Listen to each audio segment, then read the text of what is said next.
Good afternoon, everybody, and you're very welcome to our webinar today. My name is Mullen. I'm from the University of Galway, and I'm delighted to be hosting this session today.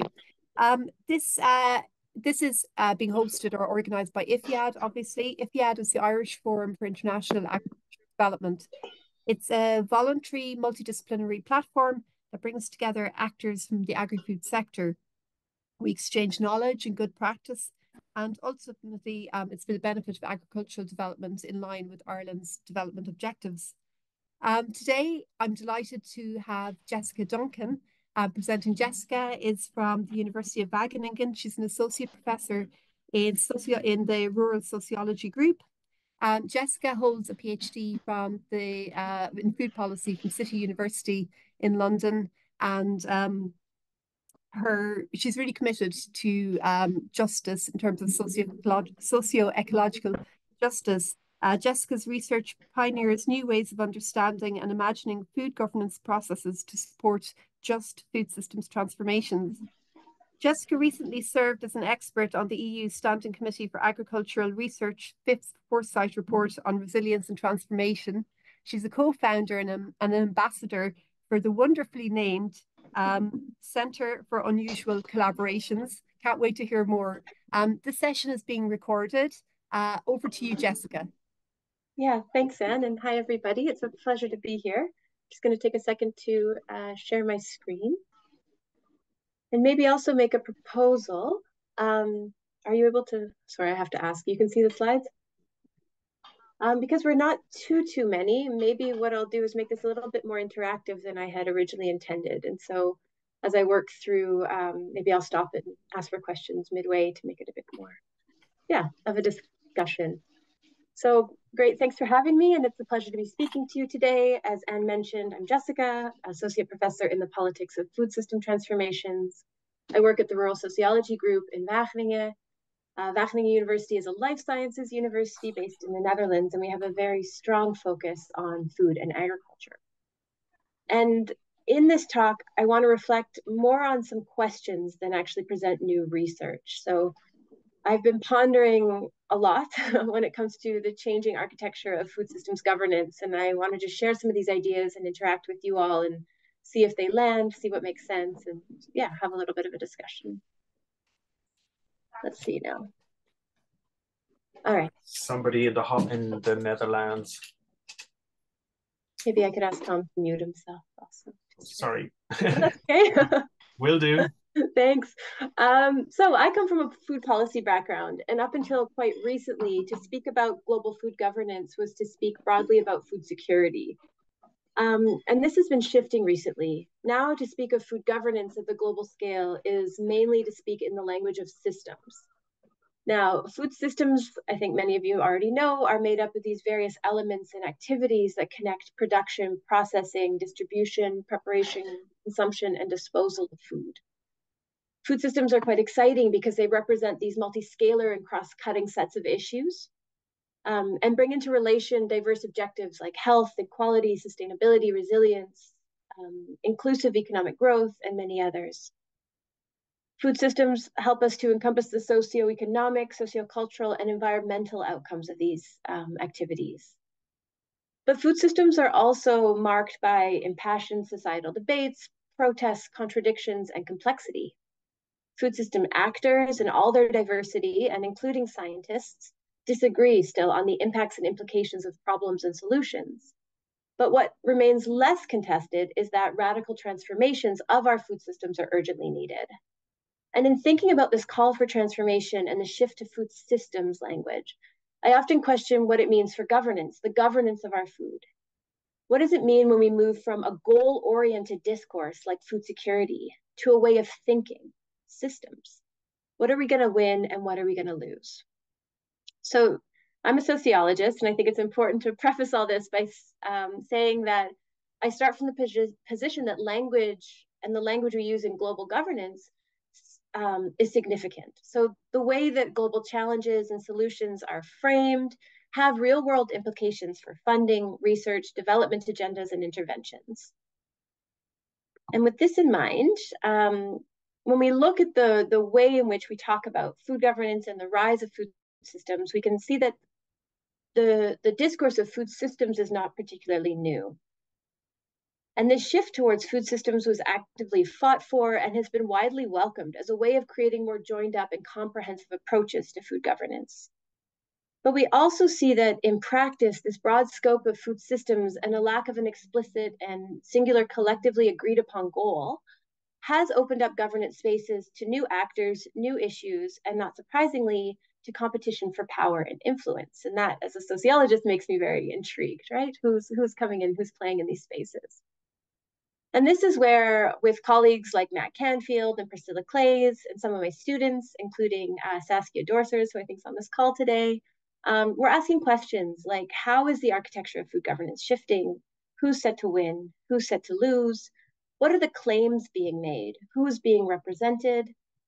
Whose experiences are being considered? And who is accountable for these transformations?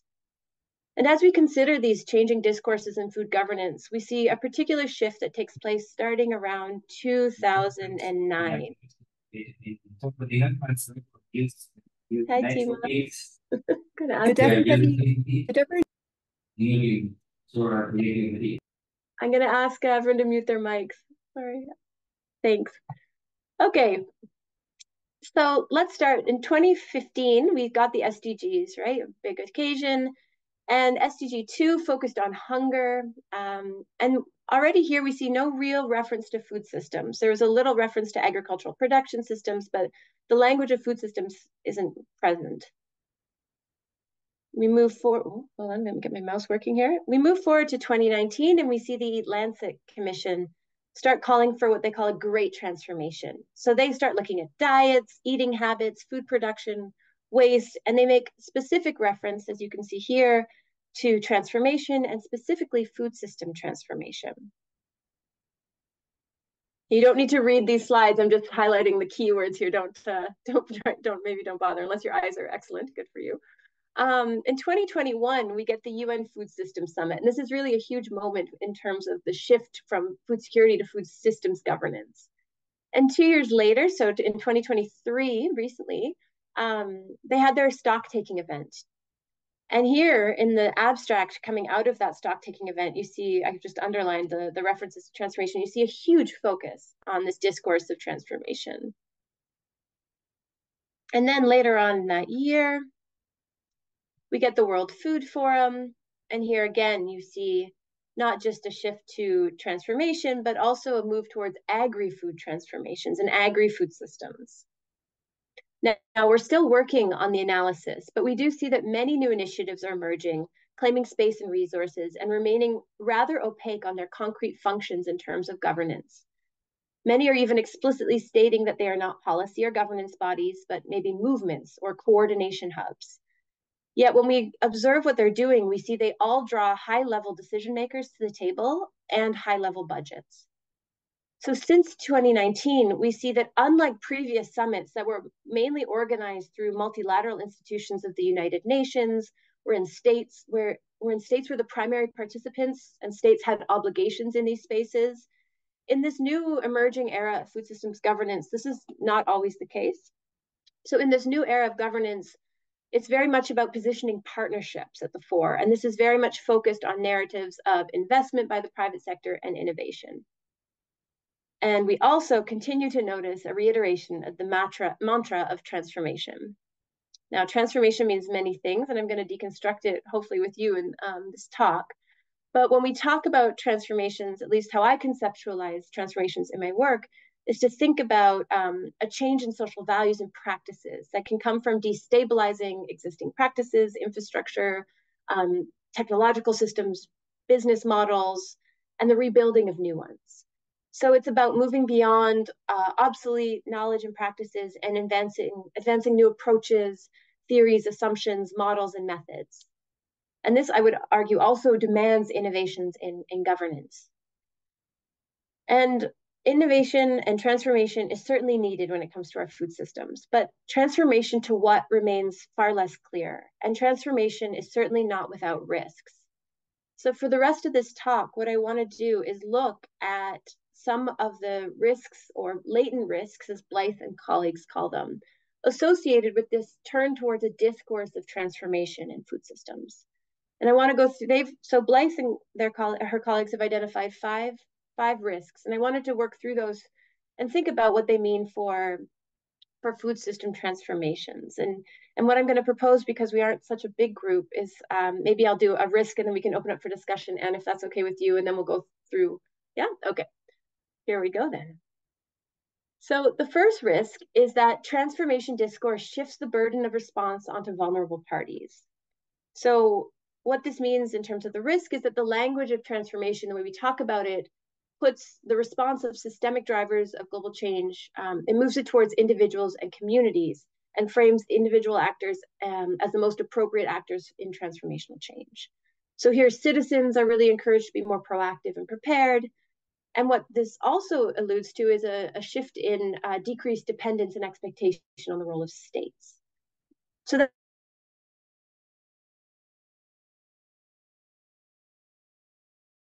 on who is being held responsible for the burden of response for our food. If we start with the reduced dependence on states to address structural challenges, we can see a strong critique of the World Food System Summit was that it failed, at least initially, to adequately engage nation states as key players. Though I think we can agree that this critique has perhaps been addressed in some ways through the creation of these national pathways. And I already mentioned that these new spaces that are emerging, like the World Food System Summit and the World Food Forum, are cautious about claiming a policy mandate. Instead, they really are promoting the rise of public-private partnerships in addressing the burden of response. And I think there's much hope and equal amounts of critique around these partnerships. But the question, again, of responsibility, accountability, and obligation to ensure sustainable food system transformation are often very muddled in these spaces and in these partnerships. And when we turn to what the actual discourse is around who is responsible for the transformation, we can see a few other trends that point towards a shift away from governments towards citizens. So I've taken this quote from the World Food System Summit website, claiming that the summit will awaken the world to the fact that we must all work together to transform the way the way the world produces, consumes, and thinks about food. It's a summit for everyone, everywhere, a people's summit. It is also a solution summit that will require everyone to take action to transform the world food system. We can also see, if I come back to this slide about the World Food Forum, that youth are also in other fora being clearly identified as a responsible party when we when we look at this. So the World Food Forum claims itself to be a youth-driven movement, though there remains, from what we can tell, very little structural support to facilitate this call for action. So thinking and looking at this latent risk of shifting the burden of response, I think there's two major concerns that I have. The first is placing the burden of responsibility for structural causes onto everyday people can shift focus away from those who hold power and those who have caused the problems. And in claiming that everyone is required to engage, which, I mean, I agree, we all have a role to play, but in prioritizing individual action over systemic action, and by claiming that everyone needs to be present and have a seat at the table, the politics of who can participate and who should participate are overlooked. And I'm going to come back to this point in a later risk. But maybe I can pause now to see if there's any questions or comments. Thank you very much, Jessica. Can you raise your hand if you've got any questions or comments at this point?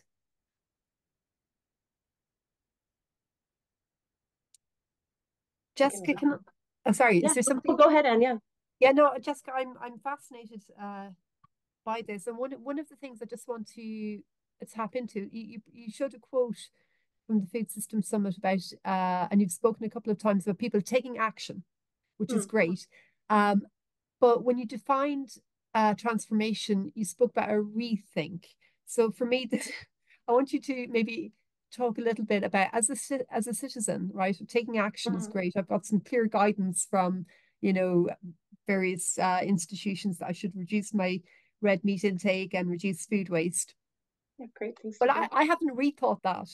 I've been told what to do. It's action. So I just want to kind of tap into, ask you to talk about citizens and transformation, citizens being involved in this rethink. Wow, what a great question. Yeah. I think it's a critical point, and it's a contentious point, because I'm all over the place in my answer. I think that certainly citizen action is important, and we need critical mass of people identifying and committing to new sets of values, if we want to actually reimagine these transformations and also hold decision makers to account. But how we do that in a democratic and engaging way is still not so clear to me. Yeah, it's interesting. The grassroots sort of element of what you've described sounds to me, it tallies with this idea of transformation, that it comes from the citizen or a body of citizens. But actually, that's really not the way things seem to work. Yeah, I think it comes from both. I think that we need strong sort of collections or movements of people identifying pathways, committing to new forms of transformation. But we also need political will to implement the structural conditions that allow for these to materialize. And so I do a lot of work with social movements who are committed to transformative action, we can call it maybe. But so many of those actions are being blocked and are not being facilitated through formal structures. And maybe the politics of the European Commission right now and how things are running in terms of the nature protection laws and such are evidence of where point to some questioning we can do around the political will to push forward on environmental regulation and on more transformational approaches. So I think the answer is both, but trying to find how we bring these two together becomes really tricky. Yeah. Tom, you have a question, Tom Campbell. Yeah, hi, thanks, Jessica. Very, very interesting. I was just curious as what you think as of the, other forums for discourse around all of this, namely the Committee for Food Security, where there's, I suppose, the discourse is more around, or perhaps certainly with some actors, around civil society and food sovereignty rather than food systems. Do you think that acts as a powerful counterpoint, or is it being overshadowed? Thanks for the question, Tom, because I've studied the CFS quite intensively since its reform in 2009, and I'll come back to the CFS in the talk. I think if we talk theoretically, yes, there's some interesting counterpoints. I think if we talk in terms of like the realpolitik, we see that the CFS is being significantly disempowered, I guess, that there's a lot of there's not a lot of active engagement now with the CFS. The CFS influence is decreasing, and many observers of these spaces are seeing these other fora pull attention, resources away from the CFS. I think one of the concerns this year, for example, is the CFS, the Committee on World Food Security, has always hosted their annual meeting on World Food Day. This year, that was given to the World Food Forum, and the CFS was pushed aside a bit there. We see powerful governments opting out, basically. We see very limited budgets for the CFS. So, I think the CFS, and I'll talk about it later, is a really exciting example theoretically of how you can restructure governance to be more participatory, to be more politicized in a really positive way. There's tension there in terms of how that rolls out. But I do think that the CFS commitment to particularly rights-based approaches is pretty important when we think about this question of obligation and who's responsible for moving forward these transformations, and what is in particular the role of governments here. So maybe even less than food sovereignty, I would say the rights-based discourses and the ability to connect to sort of legal instruments around rights-based frameworks has been pretty powerful within the CFS, but maybe also created a negative atmosphere for governments who don't want to necessarily be held to account there. Thank you. Jessica, is it okay if we take 2 more questions? Does that work okay for you? Let's see, yeah. I'll try, yeah. At 1 o'clock, we'll see where we are. No, Yanni Armstrong had your hand up there. Would you like to ask your question? Yes, thanks. And hello, Jess, and a lot of exciting people on this call. Hats off to IFIAD for putting this together. I look forward to hearing from you all. My point was more actually not so much a question as perhaps an observation, and relatively cynical at that.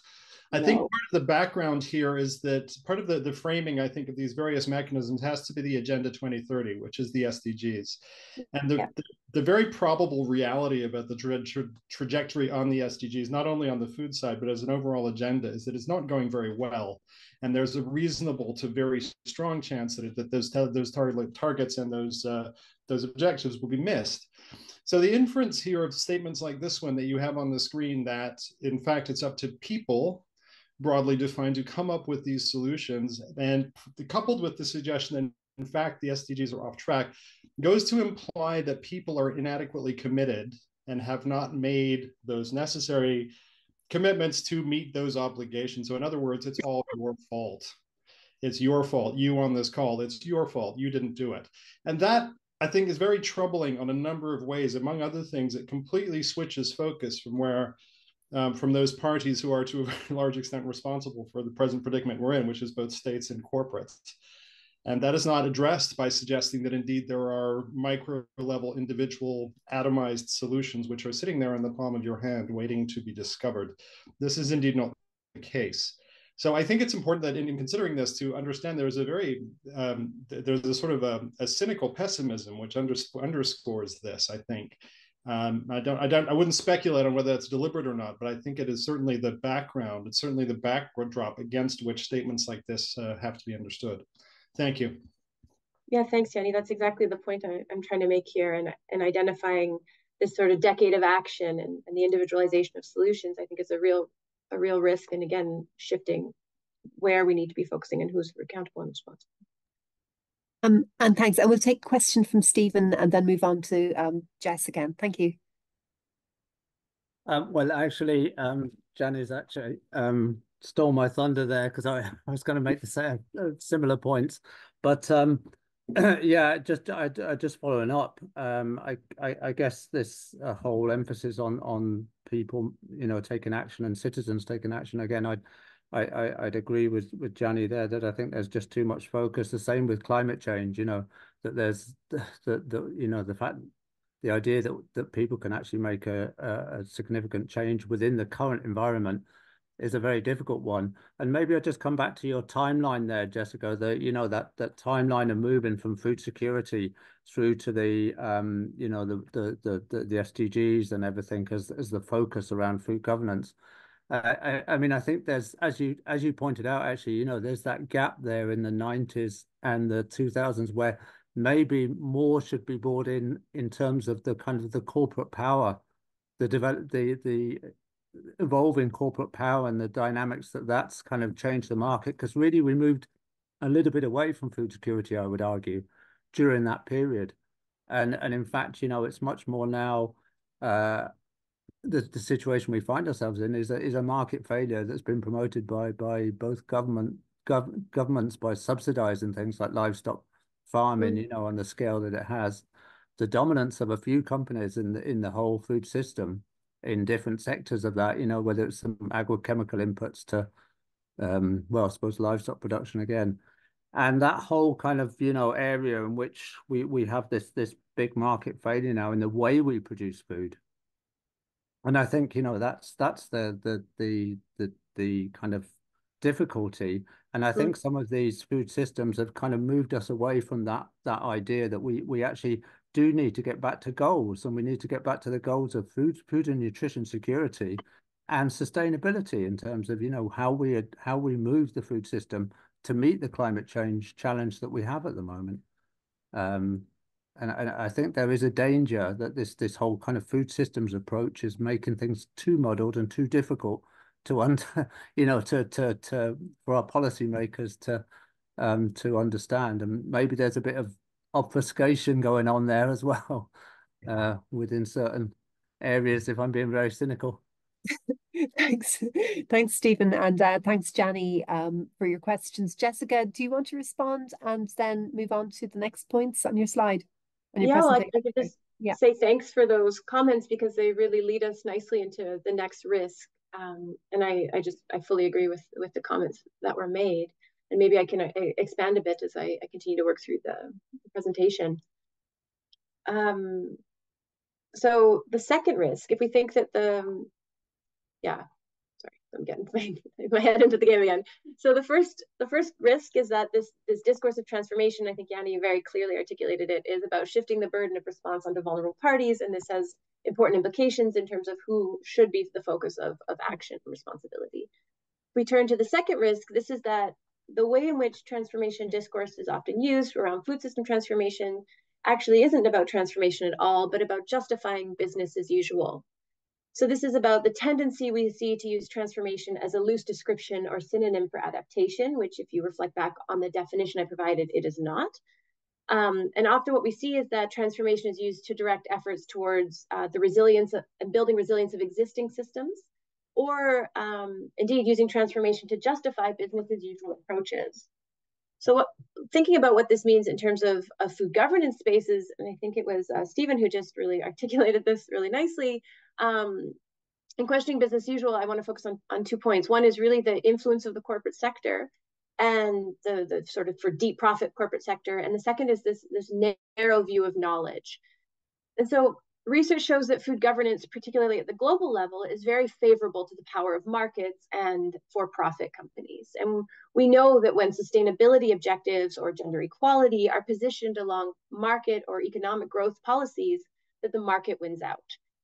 And the way that our food system is governed has time and again prioritized short-term economic efficiencies with limited consideration for long-term effects and interactions. And it's created distortions for small producers in the adoption of technological innovations, and it's often frequently failed to take seriously local sociocultural contexts. And I mean, the risk that Blythe and colleagues identify as justifying business as usual, and I'd actually like to cautiously propose that the current discourse and practice around food system transformation is not supporting business as usual, but actually rolling back progress. Progress that we made to secure more representative, democratic, and just governance arrangements. So when we look at the last 4 years or so of food systems governance, we see a focus right now, especially within the FAO, on investment and partnerships with the private sector. And those in power are now advancing solutions that remain very isomorphic to the capitalist logics and structures that maybe are at the core of some of these structural injustices.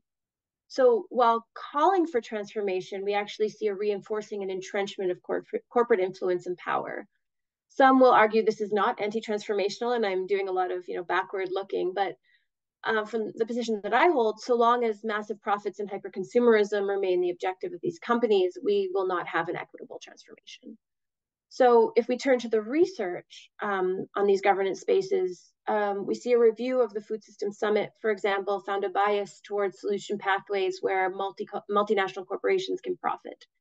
And this is not surprising given that the genesis for the Food Systems Summit was tied to the World Economic Forum. We also see that the overwhelming focus remains on technological solutions. And research shows that in food system spaces, while innovation is often presented as game-changing, the current profit-driven nature of its evolutionary selection leaves these innovations incapable of steering food systems towards sustainability. And I think we also have to be very vigilant in asking questions about who owns these technologies, who's profiting from them, and who's profiting from the data that they collect, because data governance is becoming like the hot issue, I think, in food systems governance now. And also, what does this mean for local innovations in the space for locally defined social technical innovations?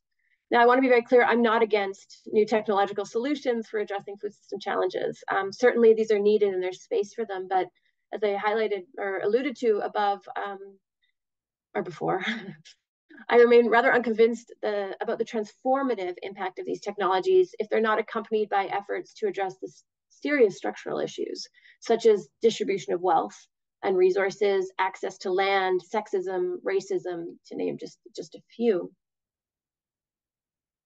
The second way we see business as usual, or what I'm proposing as a regression from business as usual, is in the focus on science and on ongoing efforts to create new science policy expert bodies for food systems. Now, this is a super hot topic and a topic I could happily expand on for days.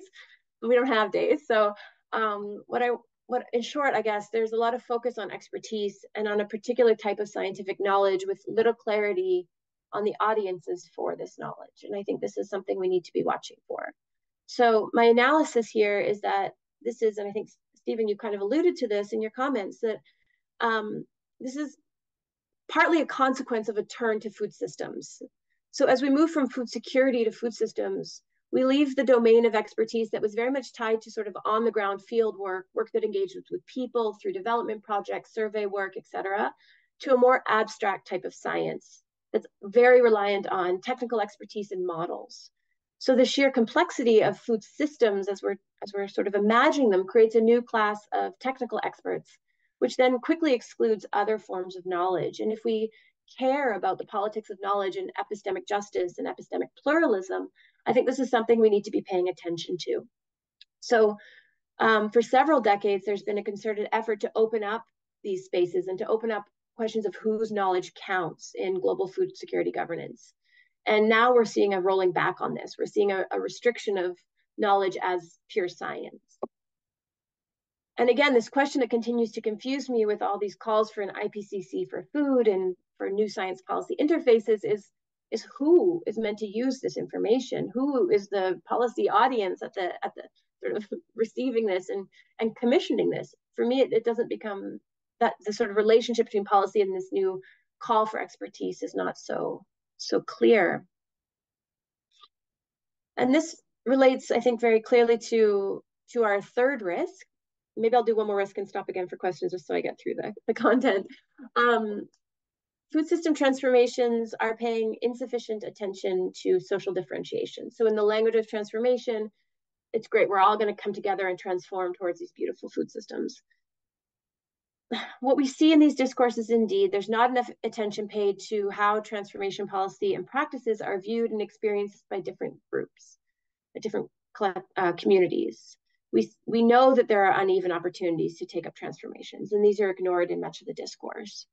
And often there's claims at consensus around transformation that hide plural notions of what the problem is and what constitutes relevant evidence and appropriate solutions.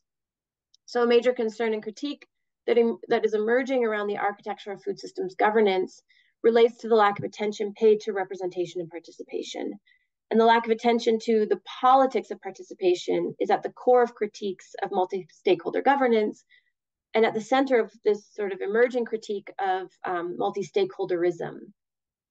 You can see here, I don't know if you can read it. I don't know how big your computer eyes are, but this is one that was developed by the Alternative Food Summit for People, the sort of counter summit to the UN Food System Summit.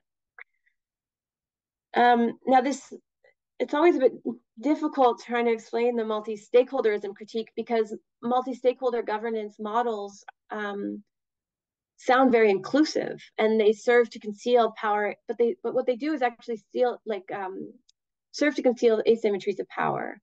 And more often than not, they lack very clear rules in terms of accountability and responsibility. And if you're a governance scholar, you know these are really key concepts in good governance. So this idea of multi-stakeholderism is being put forward to challenge the narrative that's being used of the all affected stakeholders. And Yanni, you talked about this a little bit. And we see it in all people of the world are part of the solution and need to be present and have a seat at the table language that we're seeing across these fora. So multi-stakeholderism challenges this narrative of the all affected and challenges how it overlooks the most affected.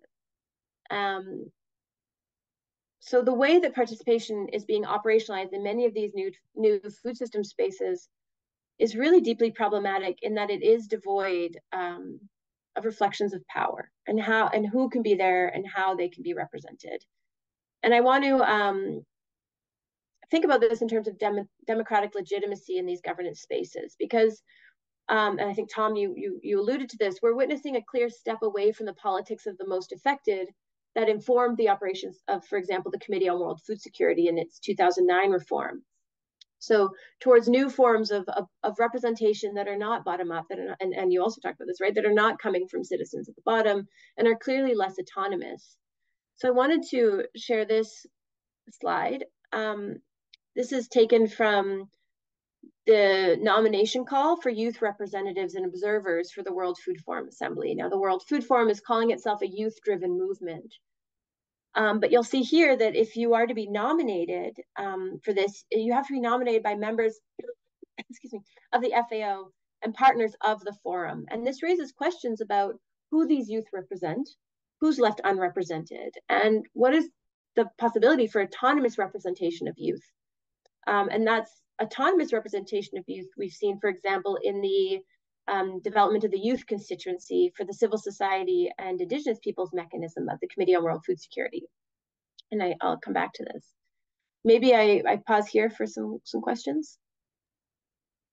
Yeah, that's great. Are there any questions?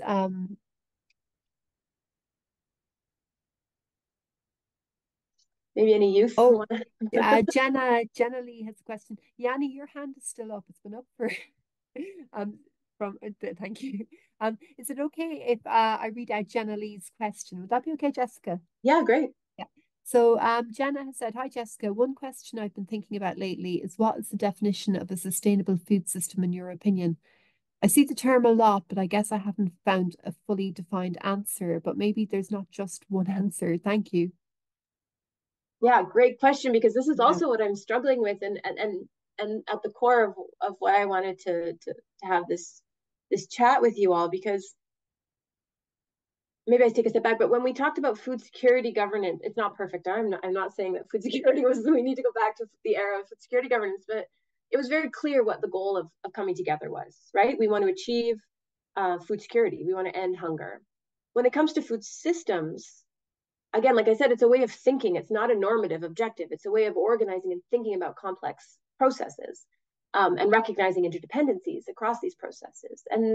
And so we don't see, systems can have particular outputs and drivers, and that's fine, but it's clear that within the space, we're still trying to understand what sustainable food systems are. And there's lots of literature on how problematic sustainability is as a concept. There's lots of contentiousness around how we frame sustainability, who frames sustainability, and there's a lot of competing definitions around what a sustainable food system is. And I would argue that there's a plurality of relevant definitions here, depending on where you're situated and what level of the food system you're looking at.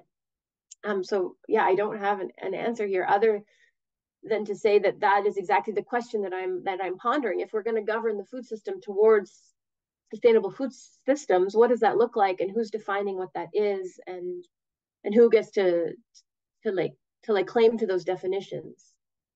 Yeah. So, sorry for not having a better answer.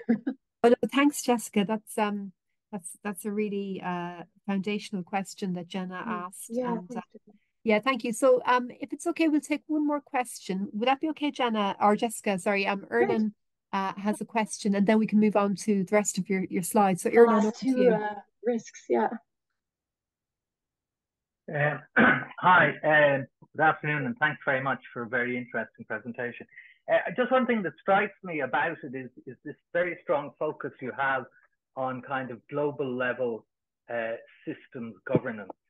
Yeah. And I think particularly when you talk about, say, your last point essentially about the inability of kind of the victims to participate in the global process. Sorry. Sorry, that was my phone. Particularly when you talk about things like kind of the multi-stakeholder fraud, so to speak, that's involved in many of the systems trying to work at global level. But also you talk about how the interests of the market and the interests of for-profit entities tend to trump social objectives or even environmental objectives at global level as well. But you know, the reality, I think, is that our global governance mechanisms across the board do not really work and haven't. You know, they've been getting weaker and weaker since the 90s, really. You know, and kind of we're always we seem to be putting a lot of emphasis and faith in them and in their potential transformation to be better. I mean, you think of the Doha Development Agenda and the World Trade Organization, which, you know, is nothing. In the end, there's no success, there's no impact from it. Yet how much time and effort and policy discussion and capacity and research went into that, you know, and maybe the efforts would have been better spent elsewhere. You know, so if you think about, you know, that disparity, so you know, the way that the for-profit, the markets and for-profit interests tend to trump at global level. The reality is that firms operate globally and operate in an international context and international markets, and politics doesn't. You know, politics operates regulation. So the relationship between between the state and the market happens at country level, really, happens in national economy. So, I mean, are we not forgetting kind of governance of food systems at national level and at subnational level, you know, at regional level or at sectoral level? You know, that these are the things that we really need to work at. There's much more potential traction in terms of delivering the things we want. Of course, we won't deliver them globally, but, you know, we can get you know, evidence and pools of good practice and successful cases. You know, Brazil under the first Lula government, those sorts of things we can get at national level. But globally, you're never going to swing it seems to me, and it's difficult to me, it's difficult to justify the amount of emphasis and the fact that all of our focus tends to happen around things like the Committee on Food Security or the Food Systems Summit or even the SDGs. You know, are these really worthwhile things that deliver anything? Thank you very much. Ernan, that's a great question. Jessica, do you want to respond? Provocative. Yeah, great. I agree. We need to be taking a multi-level approach. We need to be looking at what's happening locally, regionally, nationally, and globally. And I agree that the mechanisms we have available in terms of global governance have not proven the most effective. Even the harder ones, like the WTO, like you mentioned, hasn't been so effective lately. But I do not want to get rid of global governance. I think it has a couple of important functions. The first is its normative function. So we opened with the Sustainable Development Goals. We spoke about the sort of directionality they provide in terms of ending hunger by 2030. Yanni mentioned we're way off course. I think we can all agree there. And I think that there is value in normative global frameworks, in global targets. They are not proven to be super effective in terms, but they do mobilize resources, they mobilize attention, and I see a value there. I also think we need global coordination of national action because these are global challenges and they're interconnected. And you're right that the firms are operating internationally, and therefore we need systems of governance that are capable of coordinating those and creating guidelines or principles or measures, indicators of success or sustainability or good practice. I do also think that the discourse that in global governance now is further drawing attention away from the responsibility of states. So I know the CFS isn't a beacon of effective policymaking at this stage, but it was very clear who was responsible for the implementation of these multi-governmental policies that were developed. There's a really clear link between the global policy space and the national obligations and the national implementation of particular principles. What we see now, especially since 2019, is much less clear role for states within these global frameworks. And maybe there's something happening around the national pathways, though I understand the majority of the national pathways, not much is going on. And I think there is a need for these global level frameworks to both hold governments to account and to push governments through these sort of normative visioning exercises. So I would agree that it's not the most exciting in terms of impact, but I do think it plays a role. And I mean, I could have also given this talk looking at the European level, but I decided to focus on the global level because I think there's lots happening right now, and it's interesting for me. All right, shall I keep going in? Yeah, please. We have one more question from Aileen, but we can leave that until the end if that's okay, all right, Jessica. Great. Yeah, appreciate it. All right, let me push on then to our last two risks, and then I'll conclude and then we'll open up for more discussion. So the fourth risk is this transformation discourse excludes the possibility of non-transformation. So we don't have a lot of discourse about what happens if we don't transform, and we don't have a lot of guidance on resistance and how to deal with conflict. So I find this fourth risk rather challenging when I start thinking about what I've already argued, which is that the emerging governing logics around food systems are not transformative. So it's hard to see like how to sort of work through this possibility of non-transformance. But yeah, and I'm not sure how to approach the issue of the exclusion of non-transformation and resistance. I'm still working on these ideas, but some ideas that are emerging, I do have some ideas, so I'll share them. Okay, so the quote I offer here on this slide speaks to the tension we see across many of these governance spaces, the idea that differences in ideologies should not limit urgent action. And the subtext, and I think Yanni also, he always gets ahead of me, so thanks, Yanni. The subtext is those who disagree are against progress.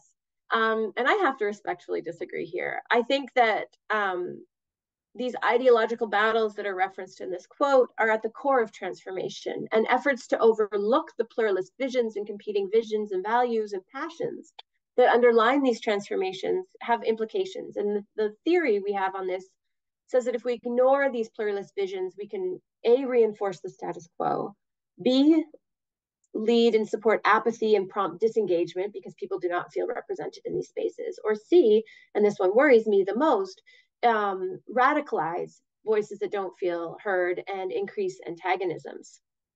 I think we're seeing this right now a lot across Europe with the farmer protests. I also want to note that this is a classic delegitimization strategy. It's portraying those who disagree with you as ideological and irrational while failing to recognize your own ideological position and claiming your position to be the rational, neutral one. And that said, I do think that broadly in the discourse on food system transformations, there is some recognition of conflict and disagreement as well as trade-offs. And this was clear in the narrative put forward by the World Food Systems Summit. But at the same time, there are really limited formal mechanisms to manage these antagonisms or these disagreements in ways that actually open up constructive debate. And in part, this is because participation has not been organized in ways that ensure and protect political pluralism and autonomy. And I think this leads us then to our last risk, which is that there's insufficient treatment of power and politics, and that this threatens the legitimacy of transformation discourse. So in short, this risk is about the failure to recognize that political processes underpin transformation, and these involve shifts in power. So the last four risks that I mentioned have all pointed the way to the final risk. A major concern, I think, for me at least, in the governance of food systems relates to a restricted engagement with politics and power. And indeed, the emergent architecture of food systems governance, I think, can now be characterized as post-political. So here I draw on radical democratic theory, but political here is understood as a challenge to the status quo at a fundamental level, like a fundamental challenge to the status quo. So transformative. And the post-political refers very much to processes that foreclose or shut down the possibilities to offer this fundamental challenge. I think this is an example, this kind of narrative is an example. So the political, so governance processes can be political or post-political. Political when they facilitate or create moments in which particular demands are heard and negotiated that aim at restructuring. And if we want governance to be truly transformative, the argument that I'm making here, along with other democratic scholars, is that they need to be political. Yet there is a deliberate effort to reduce the political dimensions of food system transformation through the four risks that I already described above. So through maintaining status quo, narrowing the scope of whose knowledge counts, shifting responsibility to vulnerable parties or individuals, failing to coordinate and fund pluralist, autonomous, and representative participation, and not being clear on issues of accountability and responsibility within these spaces. Okay, that's great, but that's the theory. And in practice, we've got another issue, which is I don't know how to translate the theory to the practice, because when we can't really resolve these experiments that we've seen in creating more political governance spaces that necessarily restructure relations of power, in part because when we do this, the powerful want to move on. They go shopping elsewhere. And this is the risk of transformation, right? I mentioned that we need relations of power to fundamentally shift, and the powerful actors don't love this, obviously. And this comes back to Tom's point, I think, about the Committee on World Food Security. And I think theoretically, again, the Committee on World Food Security has been a good example of a governance space where there was a deliberate effort to pluralize, to bring in different voices, to reorganize whose voices are prioritized in intergovernmental debates. But they also failed to the extent that powerful actors quickly began to undermine these processes, to focus their attention elsewhere. And we see that this with the shift to these new multi-stakeholder platforms where responsibility of states and questions of accountability and obligation are much less pronounced. So maybe just to wrap up then, yes, we need transformation, that's clear. And we need systems thinking to inform these transformations, because we know that the impacts on one aspect of the food system can have serious consequences for other aspects of the food system. We also need to know where we're headed, right? With food security, it was clear, as Jenna's comment articulated, yeah, we don't know what sustainable food systems look like for who and what the normative goals are there. And we need to know where we're heading, and we want to know what these different pathways can look like, and all the discomforts that are going to be associated with that. So in this talk, we've talked about a number of risks that underlie the current discourses of the governance of food system transformation. But for me, I think at the core, my major concerns are that these discourses of food system transformation, they lack a clear normative direction, and they lack clear democratic dynamics. And that should be something that we worry about. I think we're also at serious risk of losing a lot of what has been struggled for and gained, especially through the sort of the 2009, after the food price crisis forward, including specifically the autonomous representation of most affected constituencies who are funded, and recognition of epistemic pluralism. So I haven't been able to answer any concrete questions or give concrete solutions, because I'm still playing with these ideas. But again, I can leave us with a set of questions to consider. So in this moment of transformation to an era of transformative governance, who is set to gain and who's set to lose? Who's responsible? Who's accountable? Who holds power and influence? So who's in and who's out? And what direction are we headed in? And with that, I will stop sharing and turn it over to Anne. Thank you, Jessica. That was powerful, and you articulated so well. You said that you didn't have answers, or you hadn't come to answers, but you've articulated so well the issues I think that many of us grapple with. So I'd like to actually invite Aileen Wynne. Aileen has put a question in the chat box that I think kind of follows on nicely from what you've just said. Aileen, can I invite you to ask the question? If you don't turn, yeah, there you are. Great.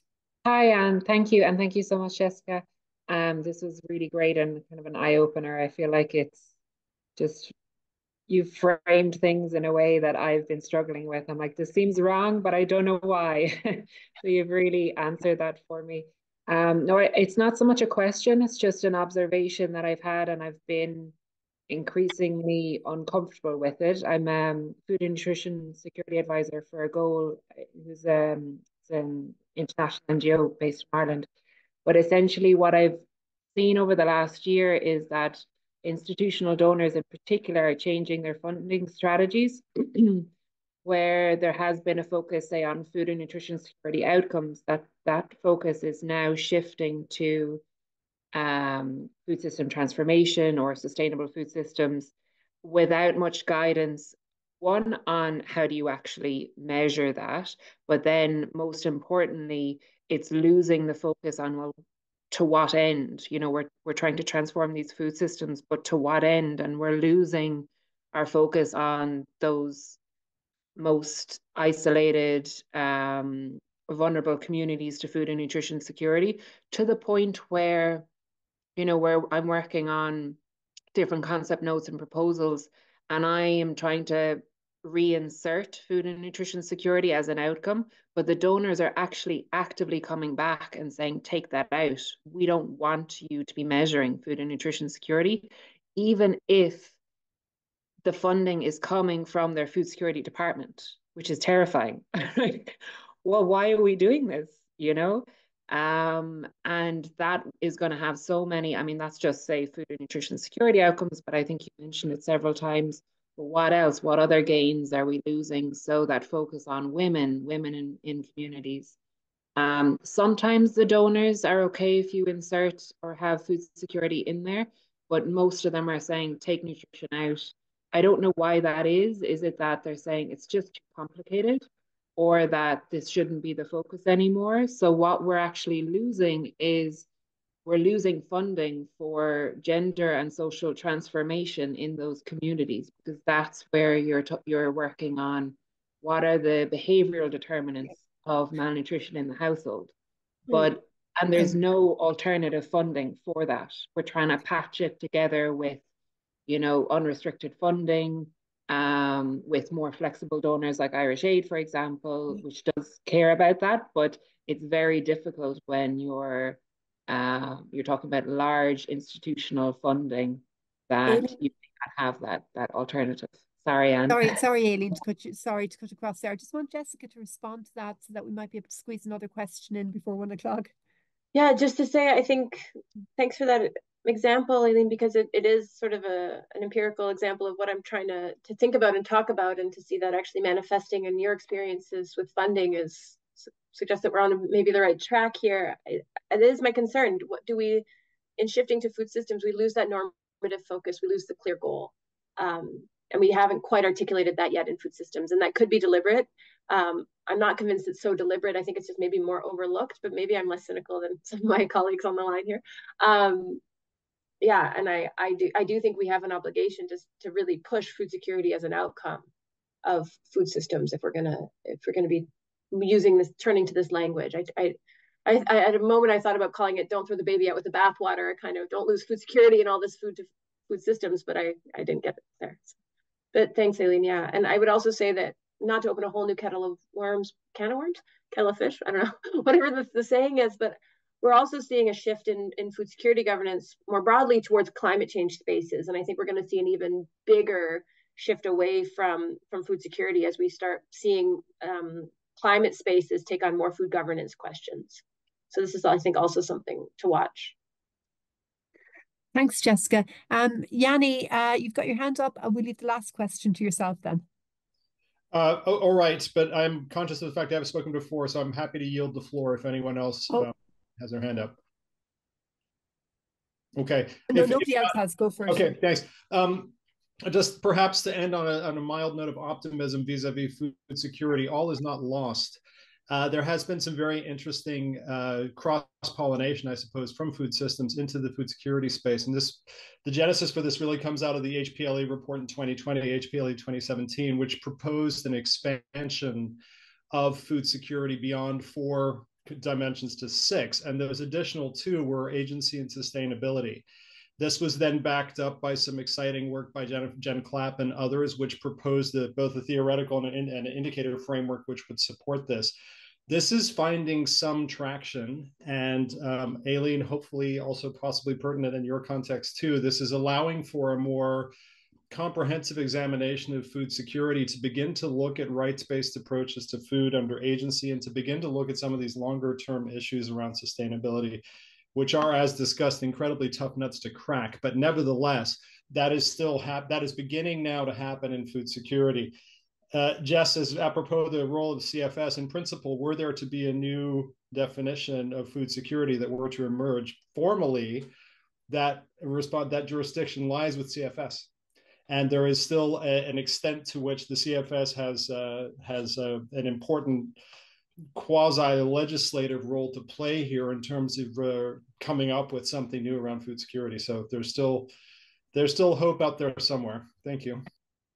Jess, you have to respond to that. Yeah, well, I do hope that I think there's some fatigue, but there's still a lot of energy, particularly from civil society and from the high-level panel of experts that Yanni mentioned, feeding into the CFS. The CFS is not to be overlooked just yet, and I do hope that they continue to advance on this exciting definition of food security that has included sustainability and agency. I'm working on a project right now to try and understand how you could measure agency to support this shift and transition towards agency. I think it's hopeful. I don't see that being taken up in meaningful ways in the food systems spaces. So I do hope that we can push and encourage, people to take that up in meaningful ways, because I think it is a valuable contribution. Thanks. Thanks very, very much indeed, Jessica. Tom has just asked if you have a recent paper on this. So, Jessica, perhaps you could send that to myself or Patrice, and we'll circulate it to the group if you have a recent paper. If you could recommend something. I'd like to thank you sincerely from IFIAD for taking the time to talk to us today. Jessica, you've left us with so much to think about. And I think as a few of us have articulated or said, you've really boiled down key issues. You've put words on them for us. And we're really, really grateful. Thank you very much indeed. Thanks everybody for your attendance, for your questions. If you have any ideas for future speakers, please do get in touch with Patrice so that we can continue these webinars on behalf of IFIAD. Thank you, everybody.